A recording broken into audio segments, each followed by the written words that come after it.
Welcome to the Historical Romance Sampler Podcast. I'm your host, Katherine Grant, and each week I introduce you to another amazing historical romance author. My guest reads a little sample of their work, and then we move into a free-ranging interview.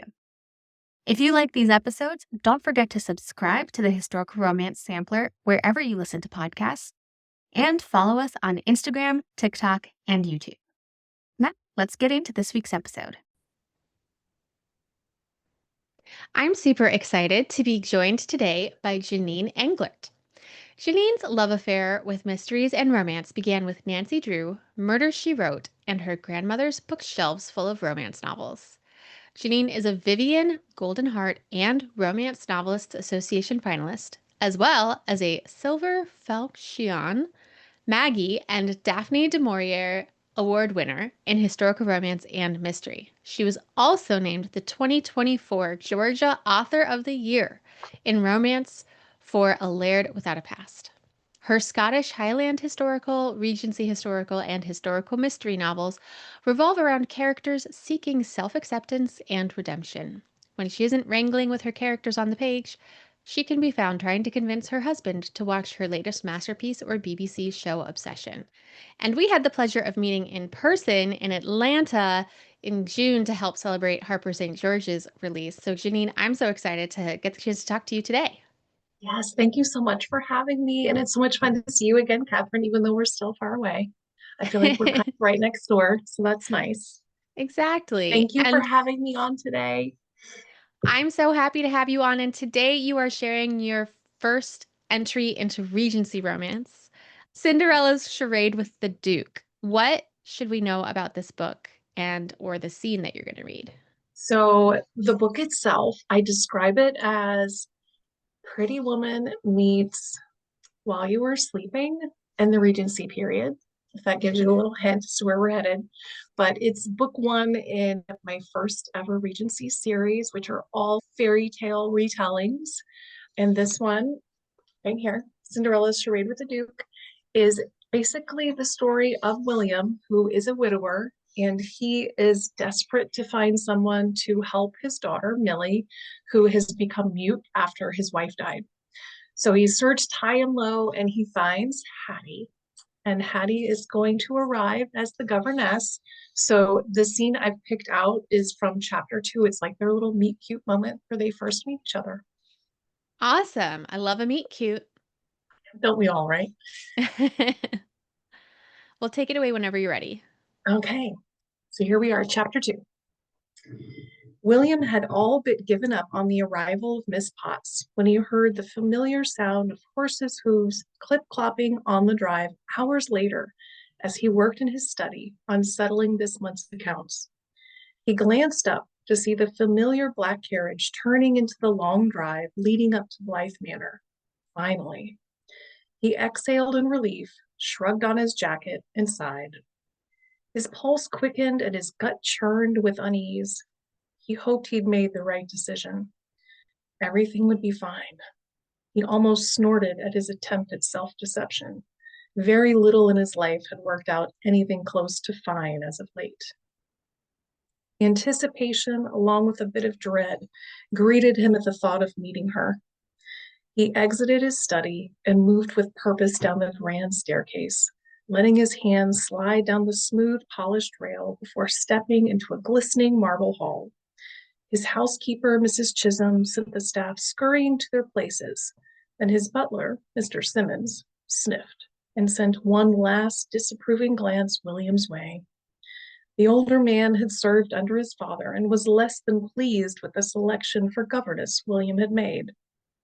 Mr. Simmons wished for William to have selected a woman with far more schooling and standing.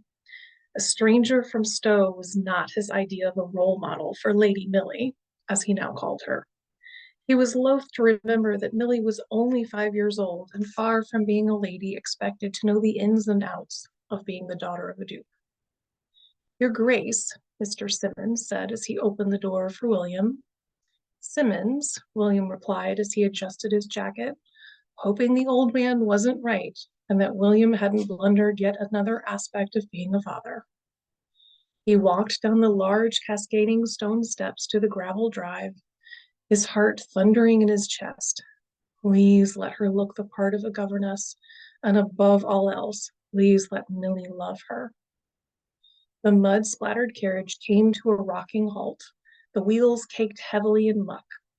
Just as William had expected, the weather must have hampered their journey. Eddie jumped down from his driver's box to settle the horses as a young footman rushed forward to open the carriage door. William held his breath, his chest tightening in anticipation as the door eased open.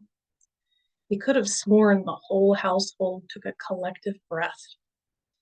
The first thing he saw was a worn, mud-splattered boot, then an askew bonnet as the woman leaned forward to monitor the ground before her. She appeared to be a rather plain-looking young woman dressed entirely in brown.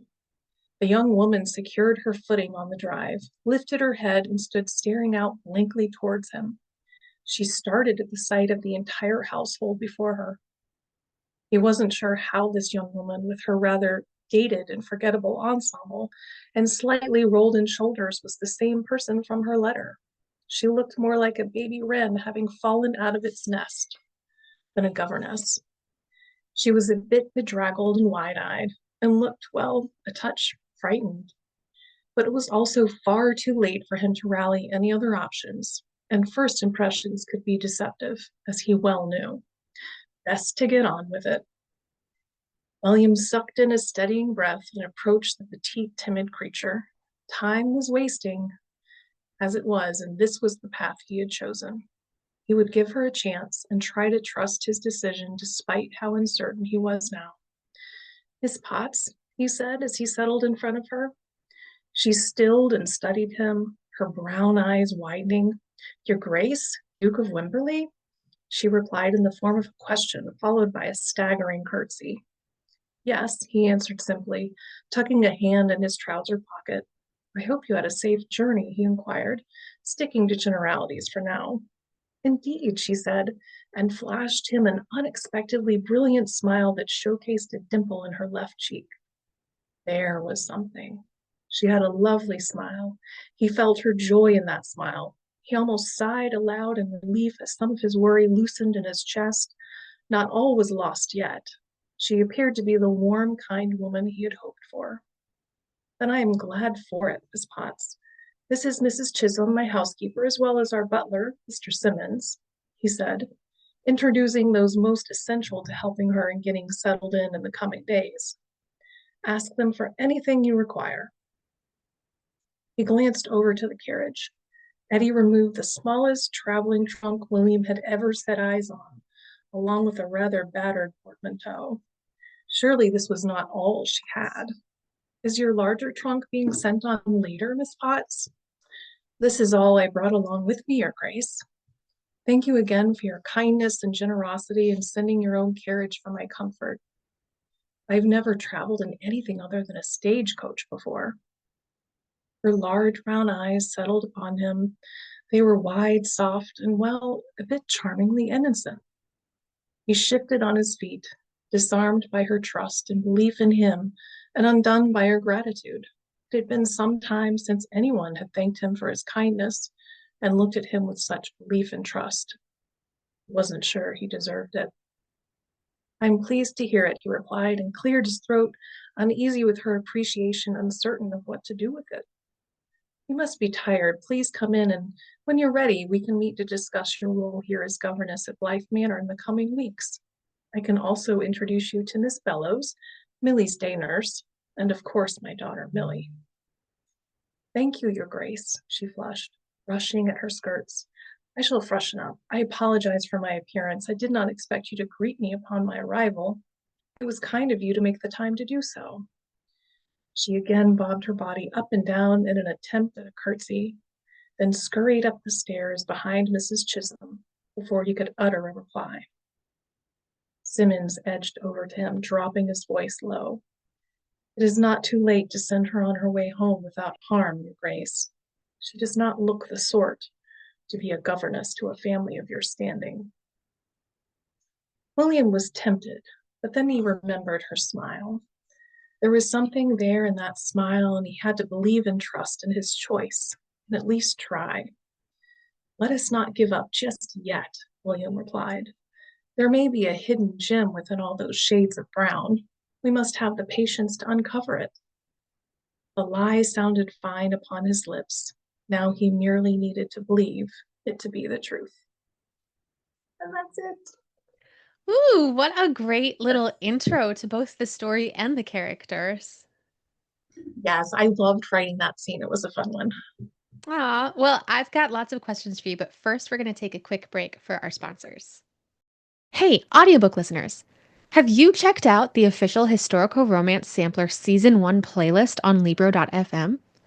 On the playlist, you'll find historical romances you heard here first that are available to listen to on Libro.fm. Plus, if you're not yet a Libro.fm subscriber, use code HISTORICAL to get extra credits in your first month. Head on over to the Historical Romance Sampler Linktree to learn more. I'm back with Jeanine Englert, who just read a sample from Cinderella's Charade with the Duke. And we got a really yummy little intro that settles this so clearly in Regency world. We get the idea of the stagecoach versus the Duke's coach, the importance of the right governess for the family, the disapproving butler.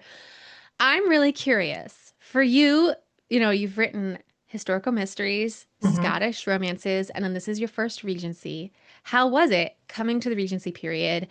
Does it feel different at all?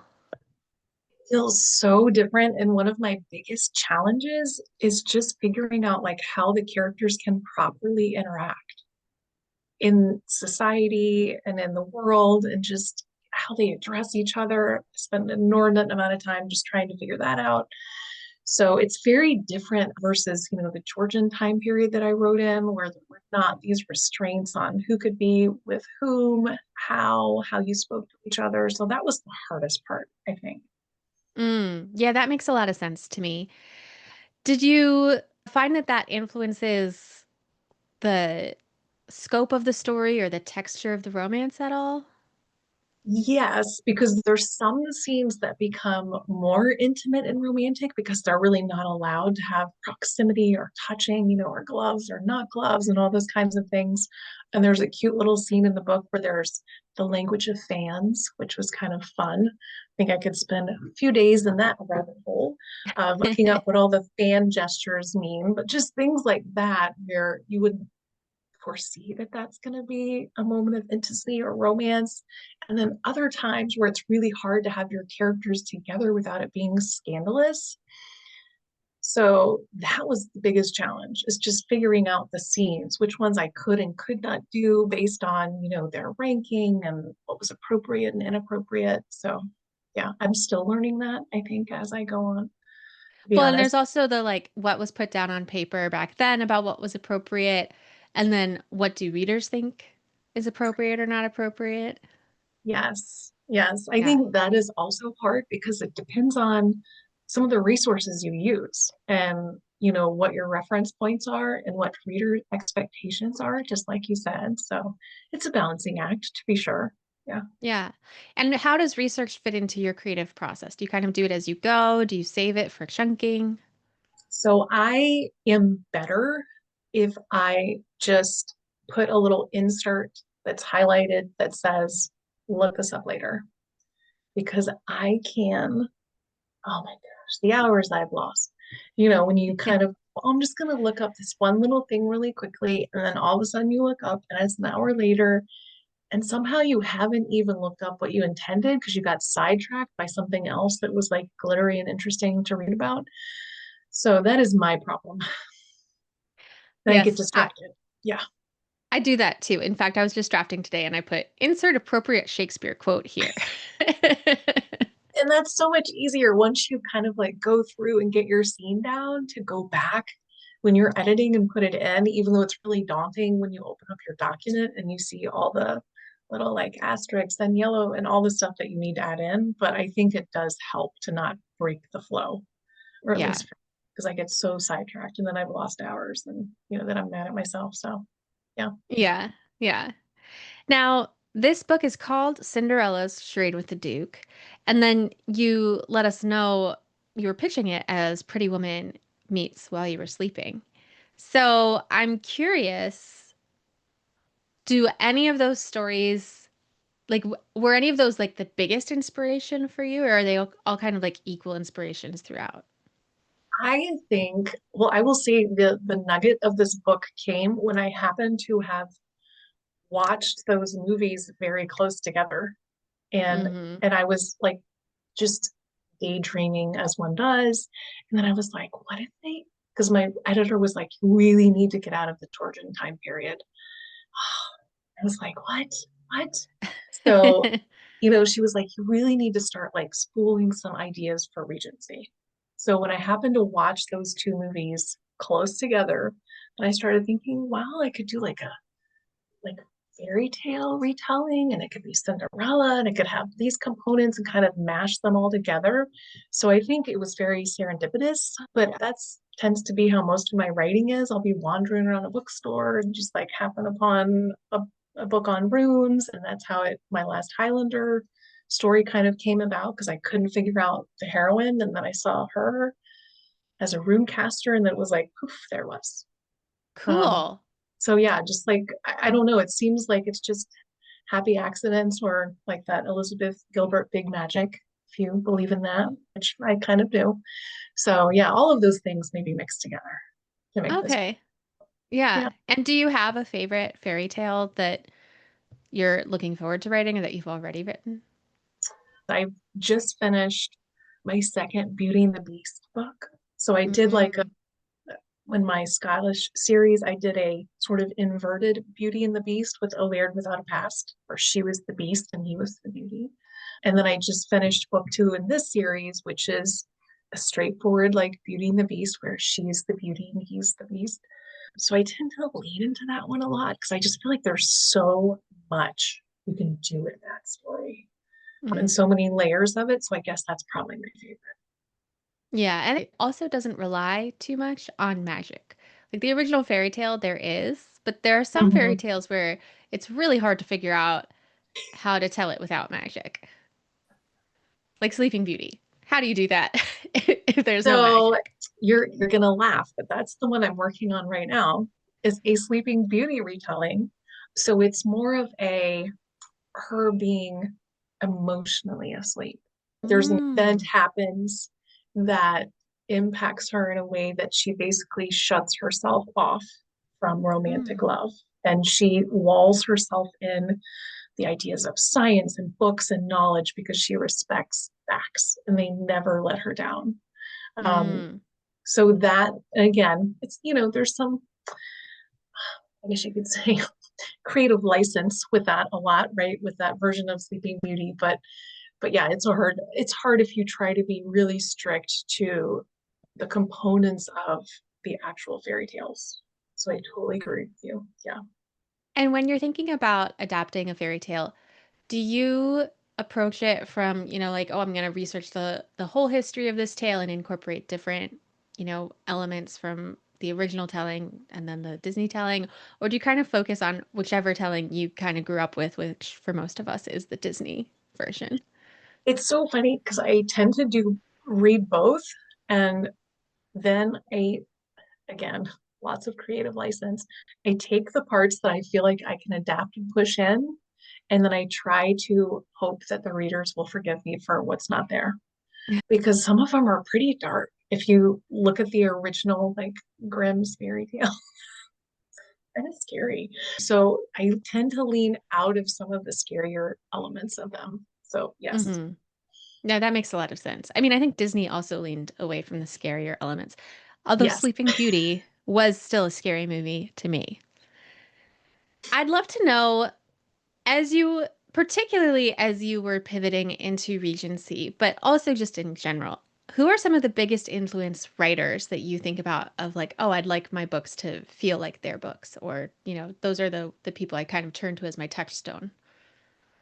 So I will just say out of the gate, the books that I grew up with in the 80s. that my grandmother would leave for me and then I would buy on my own, kind of moving into the late 80s, early 90s. Like I will always love Jude Devereaux and Julie Garwood. Mm. They always have been my favorites. They're the ones that I own like in the hardback, with the old covers that wrap around, still on my shelves that have survived all the moves in life.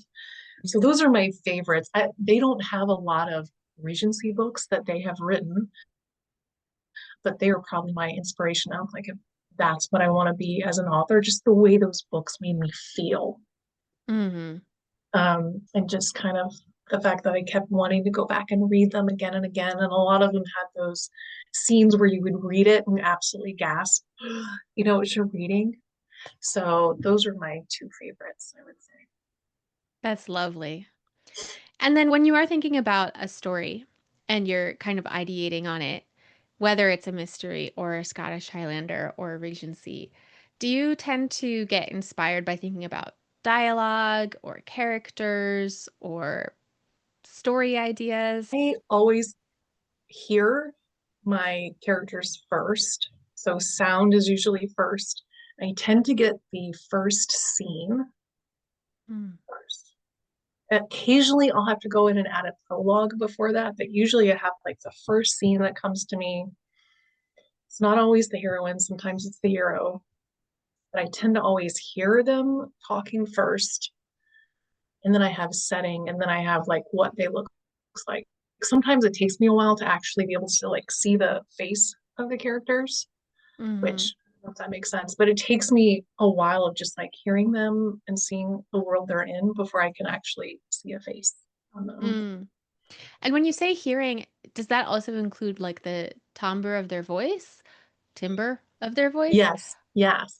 So I can Okay. almost, you can kind of like and it's sounds kind of ridiculous to talk about, but like there was a series where I had all brothers and they all had their own, like the Secrets of Clan Cameron, they all had their own timbre of voice and they all had their own like specific mannerisms. And I knew those before I knew how they looked different Wow. and how they interacted with each other. So I guess that's the best example I could get. But yeah. That's really interesting. Are you a musical or generally like very audio tuned in person outside of that? Yes, yes. So I've always loved music. Like I was the kid that was in band forever because I just love sound. I love the sound of people's voices. I love music. Like that is more of an inspiration to me than visuals. So when I'm Mm. trying to figure out a scene, I have playlists for all my books. And sometimes I'll be in the car and I'll hear a song and have a scene that's rolling through my head. And I'm like, oh, I can add that playlist. I know where that's going to go. So, yes, definitely more auditory than visual, especially with writing and just the way I am in the world, I guess. That's so interesting. I love to hear about that. I don't know that I've ever consciously thought this is what my character's voice sounds like. So Yes, that's so interesting how everyone I works so love differently. voices. Like, when you lose people in your life, like, I always miss their voice more than anything else. Because Mm, you can kind of like remember what it sounded like, almost like how it vibrated. I don't know. Just, I love sound. So, mm. yes, So interesting. Do you have any audiobooks produced? here's I'm working on it, but no, sadly, I don't. Lovely Digits, which is getting re-released in paperback through Harlequin. I'm trying to find like how to self-pub the ebook of that, and then also an audiobook, and it's been a rather overwhelming process, to be honest. Because yeah, I really want it to be amazing and powerful and have audiobooks because I listen to audiobooks all the time. Mm. But I tend to only listen to nonfiction audiobooks Hmm. and I read fiction. For some reason, I don't really like to hear fiction, almost like it's creating different voices than what I thought the characters were going to sound like. And it Yeah, I was makes going to me say mad. that makes sense. If you're imagining the voices, why would you want to hear a real voice? It's taking away your imagination. Yes, so I don't like fiction audiobooks, but I love nonfiction Yeah. audiobooks. Listening Yeah. to the car. Yeah. Well, it'll be really interesting if and when you do the audiobook production process, if it's a great thing for you because you love to hear things, or if it ends up being painful because you're hearing someone else speak your character's voices and it's not the right voice. Well, if somehow he's out there listening, I would love Richard Armitage to read my book. He is who I imagine as like John Brody in Lovely Digits. I love All right. it. Yeah. So I'm just gonna throw that out there. We'll As he manifest wants to it. do, I'll manifest it. Be All amazing. right. Well, I think it's a good time to play our game, Love It or Okay. Leave It. All right. Do you love it or leave it? Protagonists meet in the first 10% of the story. I love it. I do. I love it when they meet each other really early on. Sometimes I don't like it if they meet first page. Like I need it to be maybe a little bit longer in, but I love it when they meet each other pretty soon. Yeah. All right. Love it or leave it, dual point of view narration. Love it. Love it or leave it, third person, past tense. I would also say love it. Love it or leave it, third act, dark moment. I'm kind of in the middle on this one, and I know I can't be in the middle because you didn't say there was a middle option.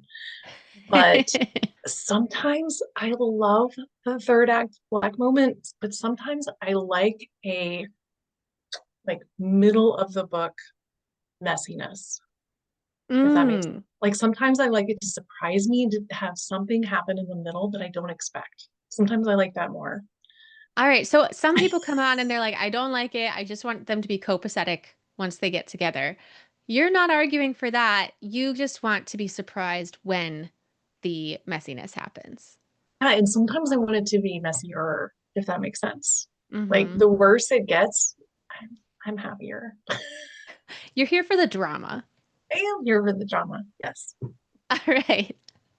Love it or leave it. Always end with an epilogue. I just love it because more often than not, I love the epilogue. Very rarely do I dislike the epilogue, but I don't know if you always need it. But I definitely would love it for like an epilogue for the end of a series. Like I think if you Hmm. don't have an epilogue in that last book of whatever the series the book's in, then you're just like, wait, what? So I think you have to have one for a series. All right. Love it or leave it. Always include research in your author's note. Ooh, I don't know if everyone's gonna hate me, but I'm gonna say leave it. All right. I don't know if you need it. I think that's because I never read those. So it may be just a me thing. But I say leave it. Okay. Yeah. And are there other rules I didn't ask about that you like to break? Ooh, that I like to break. Hmm. That's a good one. I am probably most known for throwing in dead bodies where not necessary. I kind of love to do that whenever I can because that's the mystery part of me. So if I can like do a little sprinkling of murder and mayhem, lightly, of course, lightly, in romances, I love that. So that's probably breaking the rule somewhere. But yeah. Lovely. And I'm curious, I have this impression of Harlequin as being one of the publishers with the most like idea of like these are the rules, stick to it, you know? Do you find that you're able to play around with rules? We can edit this out if you aren't allowed to You're say so funny. We can take it out if someone's going to find out. No, they it. are. I will say I have an amazing editor, Charlotte Ellis. So shout out to Charlotte. She has allowed me to kind of get a like go outside of the bounds. I mean, within reason, but especially with my Highlander stories because they're all Georgian time period. But she let me kind of add in like the runes and some. So she kind of lets me get away with a little bit of mischief, and there's some dead bodies flying around in that Secrets of Clan Cameron series. So she lets me kind of get away with a little bit. Regency, I mean, I think there's probably more rules for Regency. So I have to be a little more toe the line a little bit more with that because there are certain expectations and I can't just throw out the rules of who can be with whom wherever. Right. So Mm. I think that one maybe I had to be a little more follow the rules because it's the Regency world, but I don't think that's necessarily Harlequin. I think it's just Regency. and society and the Yeah. ton and all of that. All right. Well, Jeanine, thank you so much for coming on. Where can listeners find you and your books? So my books are available everywhere. Harlequin, all major retailers, of course, all small bookstores too that will have me. So shout out to them. And then also, I am pretty much everywhere at Jeanine Writes, Facebook, Instagram, X. So yeah, that's where you can find me. And then my website is www.janinewrites.com. Awesome. I'm going to put that link in show notes so listeners can click right through. Thank you so much, Jeanine. It has been lovely to have a chance to talk more deeply with you. Yes, we had a great time and best of luck to you since your book is coming out. I know. Yay. Thank you. That's it for this week. Don't forget to subscribe to the Historical Romance Sampler wherever you listen, and follow us on Instagram, TikTok, and YouTube. Until next week, happy reading!